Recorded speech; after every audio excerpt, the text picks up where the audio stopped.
अरे, आप यहाँ हैं? आज जब हम अपने शिष्यों से वार्ता कर रहे थे तो आपको वहां नहीं पाया। मैं वहां उपस्थित नहीं रहना चाहता था। क्यों?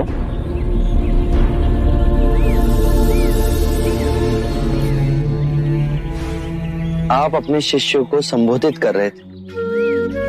यदि स्वाभाविक कोई प्रश्न मेरे मन में जागता तो आपके शिष्यों के सामने उसे पूछना आपको दुविधा में डाल सकता था।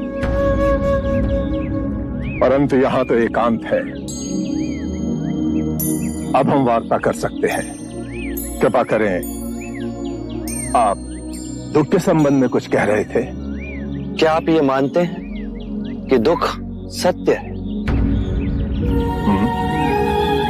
क्या आप ये भी मानते हैं कि दुख के कारण भी है? हाँ। यदि कारण है तो दुख तो रहेगा, और यदि कारण ही समाप्त हो जाए तो दुख भी लुप्त हो जाएगा, जैसे सूर्य के प्रकाश से अंधेरा। आप सुनी सुनाई बातें नहीं कहते,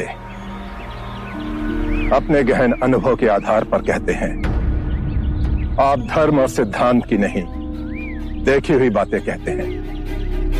आपने कहा कि मुक्ति का मार्ग है अपने विवेक को जगाना और गूढ़ ध्यान में लिप्त हो जाना, जिससे मनुष्य स्वयं को और इस संसार को भली भांति समझ सकता है। परंतु एक प्रश्न है, ये जो सारी विधियां हैं, रीतियां हैं, पूजा पाठ हैं, क्या ये सब व्यर्थ है?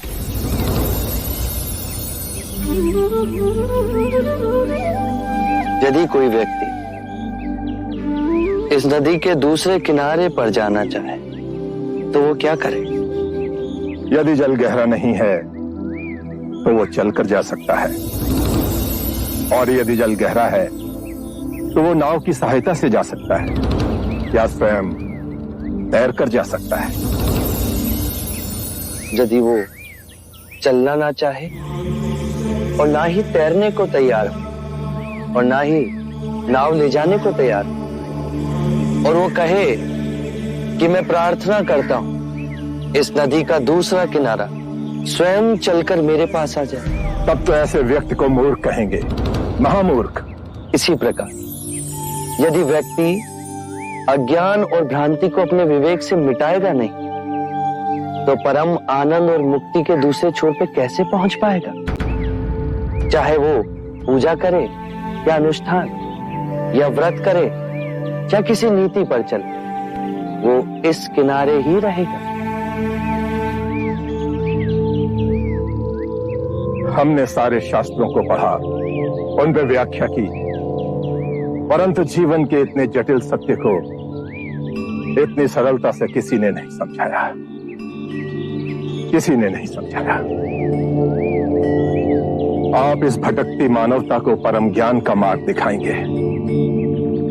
आप करुणा के सागर हो। हे बुद्ध, आप हमें अपना अनुयायी स्वीकार करें। बुद्धं शरणं गच्छामि।